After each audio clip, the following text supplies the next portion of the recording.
გამარჯობა, დღეს საერთოდ სხვა თემაზე ვაპირებდი საუბარს, მაგრამ სოფლიოში არსებული მოვლენებიდან გამომდინარე გადავწყვიტე, რომ თემა შემიცვალა და საერთოდ სხვა თემაზე მესაუბრა. მე ვარ ის ადამიანი, ვისაც გაქვს გამოვლილი ომი და ვიცი რამდენად სასტიკი შეიძლება იყოს ომისგან გამოწვეული შედეგები. დღეს მსოფლიოში ისეთი ვითარება არის, რომ ვინ ვის ებრძვის, ვინ რას აკეთებს, ვინ ვის ბომბავს, ვინ სატკაოს ადამიანებს უკვე ვეღარ გაიგებთ, ანუ საშინელება ხდება, მთელი მსოფლიო შეიშალა, ასე მგონია და დღეს ერთ-ერთ მძიმე ომზე მინდა ვისაუბრო ისრაელისა და ირანის დაპირისპირებაზე. ეს დღეს და 2 წლის წინ დაწყებული ამბები არ არის, ეს რამდენიმე 10 წელს მოიცავს და რელიგიური კუთხით ძალიან საინტერესო არის ეს საკითხი, რადგან ირანის ესე ვთქვათ ლიდერები პირდაპირ რელიგიურ თემას უკავშირებდნენ თავიდან ისრაელთან დაწყებულ დაპირისპირებას და არა ვთქვათ ტერიტორიების ან ძალაუფლების გამყარებას. თუმცა ეს რეალურად საერთოდ არანაირ კავშირში არ არის რელიგიასთან. ადამიანებს დღესაც დღესდღეობისაც გონია რომ ზოგადად ეს ომი რელიგიური ნიშნით არის დაწყებული, რაც ჩემთვის ძალიან გასაკვირი არის, იმიტომ რომ როცა ამდენი ინფორმაცია დევს თუნდაც ინტერნეტ სივრცეში ან საერთოდ წერილობით წყაროებიდან, ანუ რატომ შეიძლება ეგონოს ადამიანს, რომ ეს ომი არის რელიგიური. ანუ ჩემს გარშემო რამდენიმე ადამიანმაც მითხრა, რომ ანუ არა, ეს რელიგიური ნიშნით დაწყებული ომი არის, მაგრამ ეს ასე არ არის. არც ერთი რელიგია, არც ერთ მსოფლიოში არ მოგვიწოდებს ომისკენ, თუ მას არ აქვს რაღაც გადახრა. ირანი როგორც ქვეყანა ყველამ ვიცით რა როგორ საწყისზე დგას და რა საფუძვლები აქვს მას. ანუ ირანს მართავს რელიგიური ლიდერი. რელიგიური მმართველობის ლიდერი, რომელსაც როცა ყავს ქვეყანას, მისი არსი თითქმის საერთოდ იცვლება. ანუ ირანი ვიცით როგორი ქვეყანაც არის, ანუ დიქტატურა ყვავის ამ ქვეყანაში და ჩვენ დღეს როცა ვამბობთ, რომ კი ეს რელიგიური ომია, ანუ გულისხმობს ამას, რადგან ირანს ყავს რელიგიური ლიდერი. თუმცა არსით ეს ზედმეტად განსხვავდება იმისგან, რაც რეალურად ხდება. დღეს მინდა ვისაუბრო ზოგადად სამყაროში განვითარებულ რელიგიურ ომებზე და რელიგიური სარჩულით შეფუთულ ომებზე, ესე რომ ვთქვათ, რაც ჩემი აზრით უფრო სხვა მიზეზს ატარებს და უბრალოდ ადამიანების ემოციებზე თამაშობს. ამიტომ მოდით ახლა დავიწყოთ რელიგიურ ომებზე საუბარი.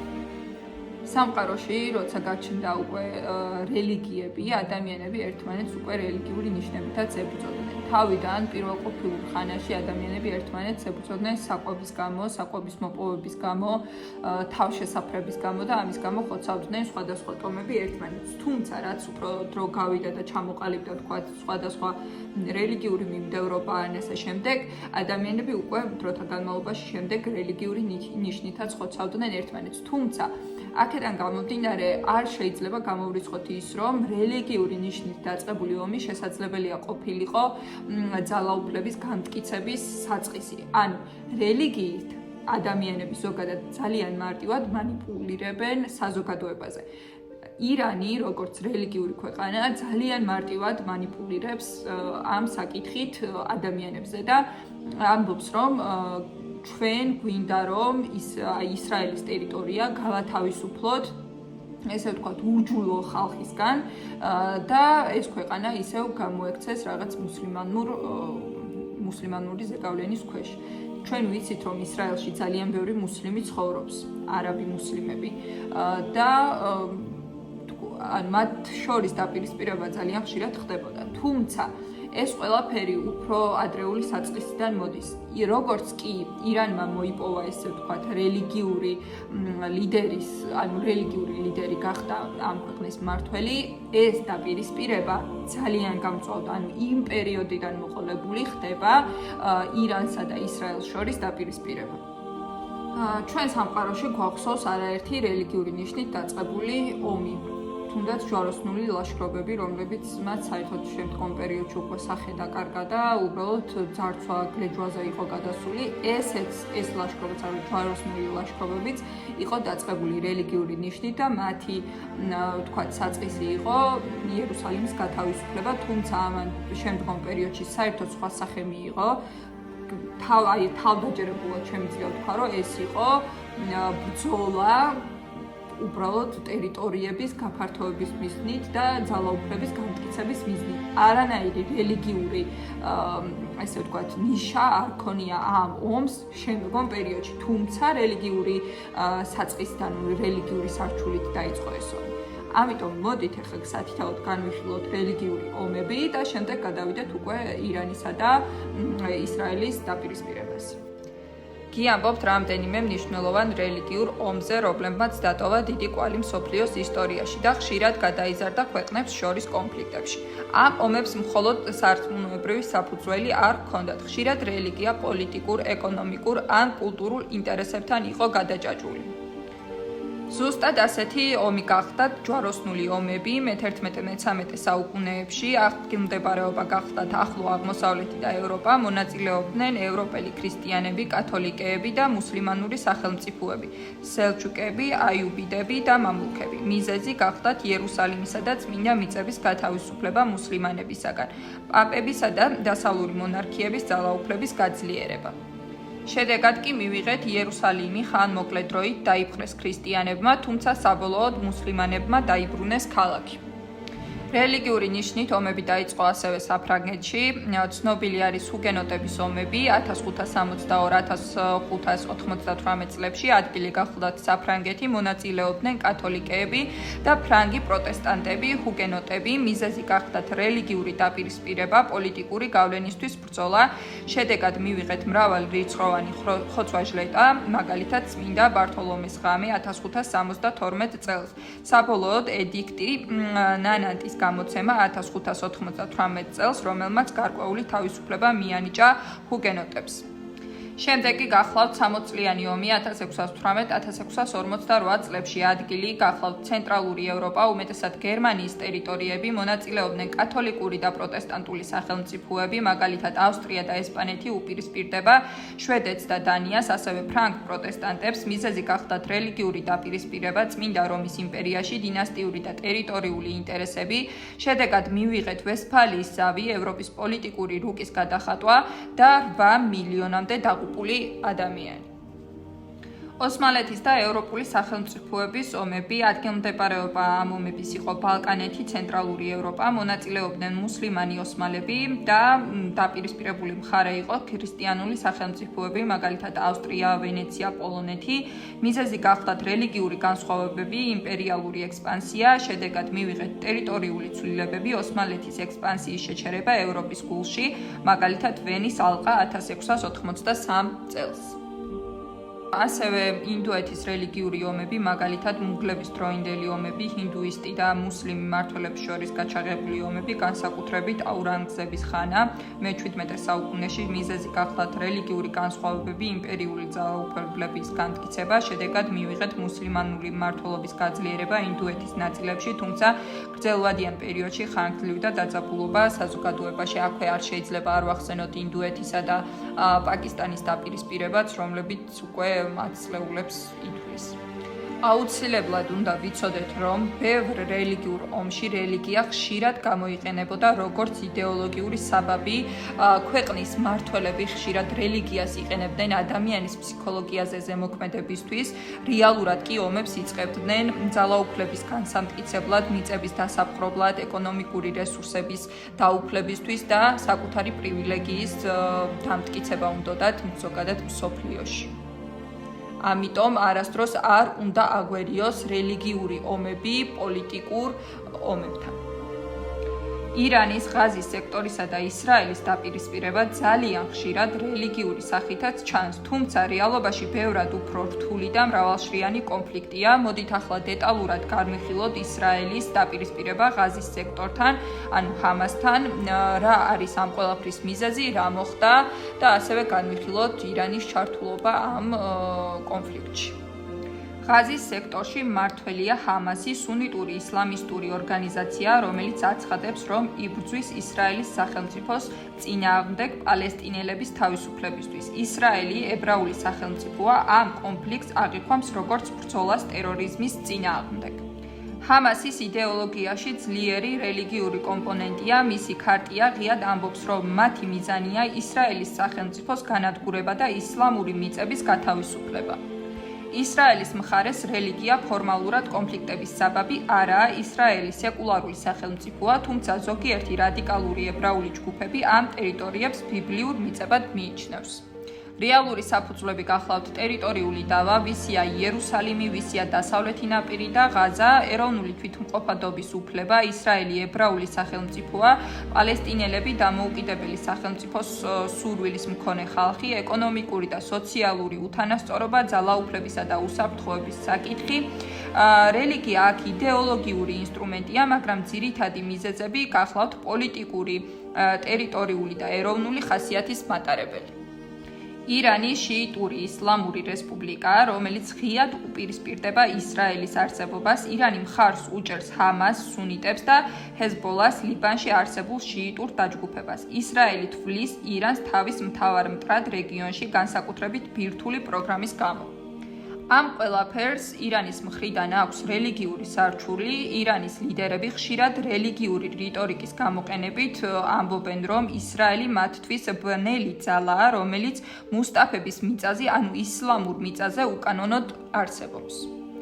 ირანის რევოლუციური იდეოლოგია აერთიანებს რელიგიურ შიიტურ მაცნეს ანტისიონიზმთან და ანტიამერიკანიზმთან.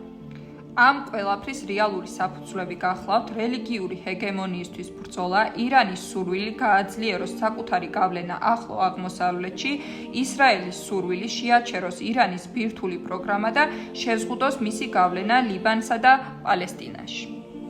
რელიგია აქ სიძლიერის გამამართლებელი იდეოლოგიაა, მაგრამ რეალური ბრძოლა ძალაუფლებაზე, რეგიონალურ გავლენაზე და უსაფრთხოებაზეა. მართალია, რელიგიური ენა და სიმბოლიკა ხშირად ჩანს ამ კონფლიქტებში, მაგრამ მათი ძირითადი ძრავა პოლიტიკური, ტერიტორიული და ძალაუფლებასთან დაკავშირებული ფაქტორებია. რელიგია უფრო ემოციურ მობილიზაციის საშუალებად გამოიყენება.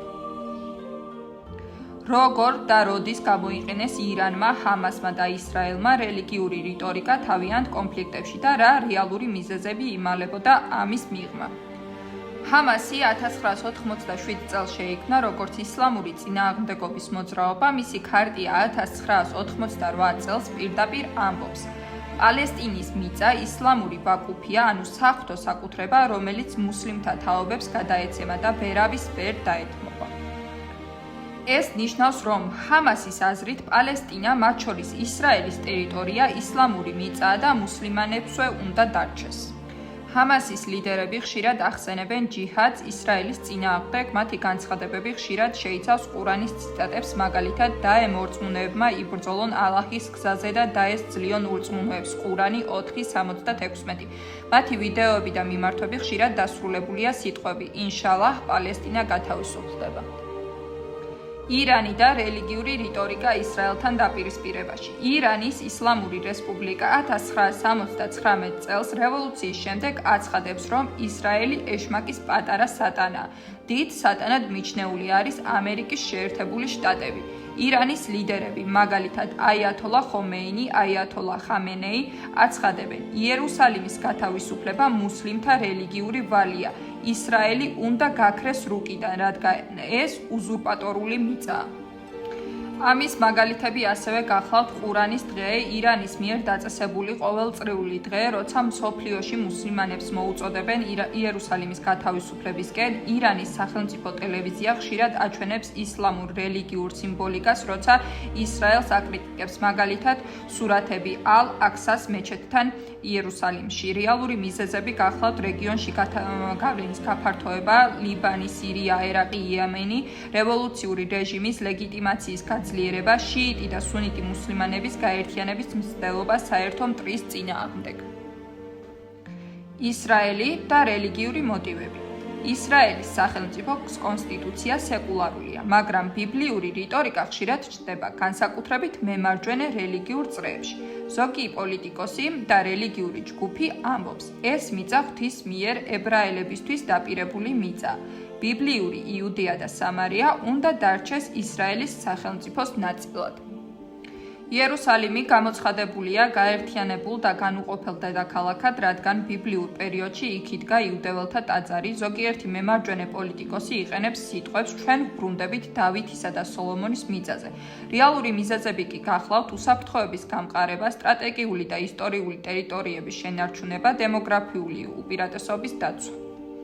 ამ ყველაფრიდან შეგვიძლია გამოვიტანოთ საერთო დასკვნა, რელიგიური რიტორიკა გამოიყენება ხალხის მობილიზაციისთვის, ამართლებს მოქმედებებს შიდა და გარე აუდიტორიის თვალში, აძლიერებს იდეოლოგიურ პოზიციებს, მაგრამ რეალურად კონფლიქტის ძრავა არის ტერიტორია, უსაფრთხოება, რეგიონალური გავლენა და პოლიტიკა. რელიგია ამ კონფლიქტებში ინსტრუმენტია, რომელიც ემოციურად აძლიერებს პოლიტიკური მიზნების მიღწევის მცდელობებს. 2021 წელი ისრაელ-ჰამასის ომი, მაისის კონფლიქტები. რა მოხდა მაშინ? კონფლიქტი დაიწყო მას შემდეგ, რაც გაიზარდა დაძაბულობა იერუსალიმში, შეიხ ჯარაჰის რაიონში პალესტინელთა განსახლებასთან დაკავშირებით. ჰამასმა გაუშვა ასობით რაკეტა ისრაელის ქალაქებისკენ, მაგალითად თელ-ავივი, აშდოდი. ისრაელმა უპასუხა საჰაერო დარტყმით გაზაში.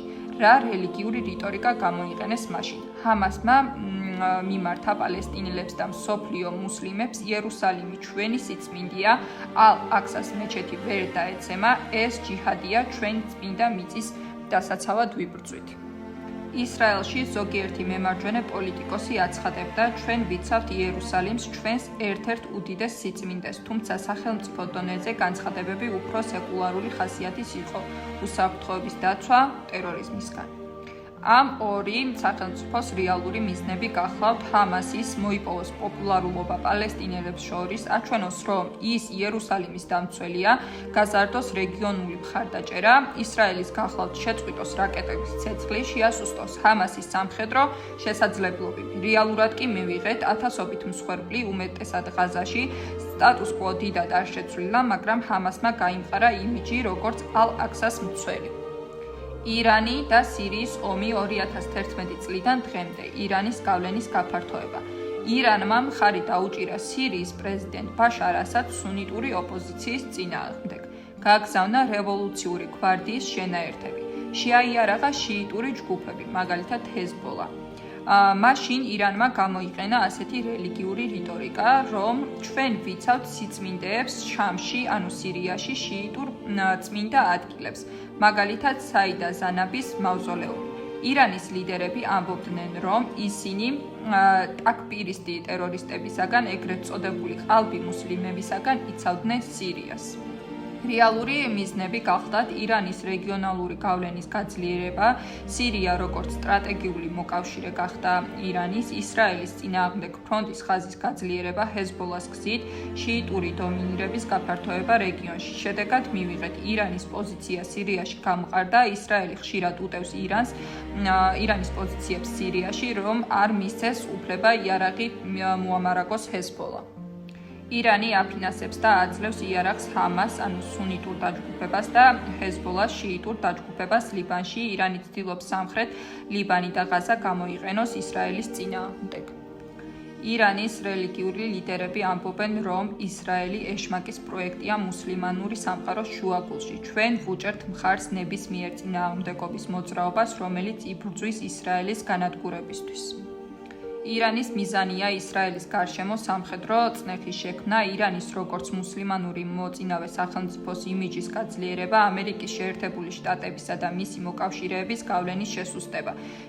შედეგად კი ვიღებთ რეგიონში მუდმივი დაძაბულობა, ირანის გავლენის იზრდება ლიბანში და ღაზაში. ახლა წლების მიხედვით მინდა ჩამოვთვალო ირანისა და ისრაელის დაპირისპირებები. 1979 წელს მოხდა პირველი, ესე ვთქვათ, შეჯახება ირანის ისლამური რევოლუციის შემდეგ. ირანი წყვეტს დიპლომატიურ ურთიერთობას ისრაელთან და აცხადებს მას მტრად. ხოლო უკვე 1982 წელს ირანი იწყებს ჰეზბოლას დაფინანსებას და შეიარაღებას ლიბანში ისრაელის წინააღმდეგ ლიბანის ომის დროს. 1992 წელს მოხდა არგენტინაში ისრაელის საელჩოზე თავდასხმა, რაშიც ისრაელი და ამერიკის შეერთებული შტატები ირანსა და ჰეზბოლას ადანაშაულებდნენ. 1994 წელს არგენტინაში ებრაულ ცენტრზე მოხდება ტერაქტი. დასავლეთის ქვეყნებმა ეჭვმიტანილად კვლავ ირანის სახელმწიფო დაადანაშაულეს. ისრაელი და ჰეზბოლა აწარმოებენ 2006 წელს 34 დღიან ომს ლიბანში ირანის მიერ ჰეზბოლას მხარდაჭერილ ქვეყანაში. 2010 წლიდან დღემდე მიმდინარეობს ესე ვთქვათ ბრძოლა ირანის ბირთვული პროგრამაზე. ისრაელი ატარებს კიბერშეტევას ირანის ბირთვულ ობიექტებზე. ირანში ბირთვული მეცნიერები იღუპებიან თავდასხმებში. ირანი ამაში ისრაელს ადანაშაულებს. 2013 წლიდან დღემდე სირიის ომის პერიოდში ისრაელი უტევს ირანის პოზიციებს სირიაში. ირანი აძლიერებს შეიარაღებას ჰეზბოლასათვის და ამაგრებს ბაზებს. 2018 წელი ისრაელი ახორციელებს მასშტაბურ ავიარეიშებს სირიაში ირანის სამიზნეებზე, მაგალითად ოპერაცია House of Cards. 2020 წელი ირანის ბირთვული პროგრამის ხელმძღვანელი მოჰსენ ფახრიზადე მოკლულია. ირანი კვლავ ისრაელს ადანაშაულებს. 2021 წელი ირანის ჰორმუზის სრუტესთან ტანკერებზე თავდასხმები ხდება. ისრაელი ირანს ადანაშაულებს. ისრაელი აგრძელებს იერიშებს სირიაში ირანის ძალებს. 2023 წელი ისრაელის დრონული იერიშები ირანის ობიექტებზე ისპაჰანში, სადაც განლაგებული იყო ბირთვული პროგრამის მხარდამჭერი ქარხნები. 2024 წელი ირანმა უპასუხა ისრაელის მიერ სირიაში ირანული კონსულატის დაბომბვას დრონებისა და რაკეტების გამშვების უპრეცედენტო აქციით. ისრაელმა შეაჩერა რაკეტები ეგრეთ წოდებული რკინის გუმბათის სისტემით. აქედან შეგვიძლია გამოვიტანოთ დასკვნა, რომ 1979 წლიდან დღემდე ირანი და ისრაელი მუდმივად დაპირისპირებული მხარეები არიან, თუმცა უშუალოდ დღემდე ესე ვთქვათ ფრონტალური ომი მათ არ ჰქონიათ. მოკლედ მე დღეს არ განვიხილე შეგნებულად არც ერთი ქვეყნის შეიარაღება და არც ერთი ქვეყნის უპირატესობა შეიარაღებული კუთხით. ეს ჩემი საკითხი არ არის. მე უბრალოდ მინდოდა თქვენთვის განმემარტა თუ არის თუ არა ეს ყველაფერი რელიგიიდან გამომდინარე და გეტყვით რომ არც ერთი ომი საბოლოო ჯამში რელიგიური არ არის და ყოველთვის ემყარება პოლიტიკურ საფუძვლებს. დიდი იმედი მაქვს რომ ეს ყველაფერი არ გადაიზრდება მესამე მსოფლიო ომში. თქვენ კი აუცილებლად გამოიწერეთ არხი, დაელოდეთ შემდეგ ვიდეოებს და კომენტარებში გაგვიზიარეთ თქვენი აზრი. ჩემთვის არც ერთ ქვეყანას არ აქვს ასე ვთქვათ გამარჯვებული სტატუსი, რადგან ომში არსებობს მხოლოდ დამარცხებული და დაზარალებული ადამიანები, გარდაცვლილები, უსახლკაროდ დარჩენილები, დევნილები და ასე შემდეგ. ამიტომ მთელს მსოფლიოში ყველა ადამიანს, ყველა რელიგიური მიმდინარეობის მქონე პირს უსურვებ მშვიდობას და მშვიდობიან სამყაროში ცხოვრებას. გავფრთხილდეთ ერთმანეთს, ერთმანეთის ფსიქოლოგიას და ერთმანეთის ჯანმრთელობას. წარმატებულ და ნაყოფიერ კვირას გისურვებთ. მადლობა ყურებისთვის.